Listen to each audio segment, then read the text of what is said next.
They are known as Kingston's bridge people, the homeless men and women who sleep under our city bridges. And for the most part, it's a lifestyle most of them say they'd prefer to live. To some men and women in the city of Kingston, this is home. Their belongings are scattered about, and the bridges along the tracks behind the Kingston Plaza serve as shelter on a bad night. Keith Beesimer is one of them.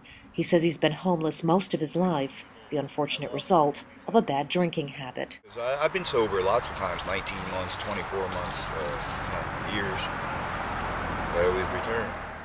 The 45-year-old Beesimer says he'd rather live outdoors and under the bridges than be a part of the system, something he doesn't trust and something he considers far too rigid. It's like a freedom that normal society don't get to have, but on the other side of the coin, it's rough. And there are others like him. It was barely 11 o'clock on a recent November morning, and several men had gathered at Beesimer's spot to grab a beer and share their stories of how they ended up under the bridge. There's a couple different places where we can sleep at, where we're safe, you know, up under these bridges and stuff like that. I have friends' houses that I can go to. A couple times I've had to go to the hospital and say that there was something mentally wrong with me when I already know there's not, and I've already been told by mental health not to come up there with that BS. It's hard to find a place to live when you're screwed over and displaced, you know. I had gotten kicked out of the place where I was living, and my girl was homeless, so I kind of became homeless with her. Most of the men say it's a rough life, but they claim it's far better than living at area shelters.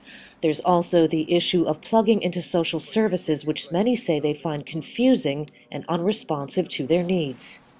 I've tried numerous different places to find, you know, something that I could actually live, but it's not working. I feel, you know, abandoned.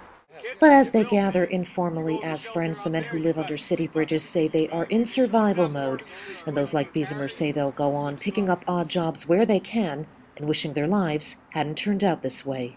I got resources, always resources, but then you got to go into the system. I don't like being in the system. In Kingston, I'm Paula Mitchell for the Daily Freeman.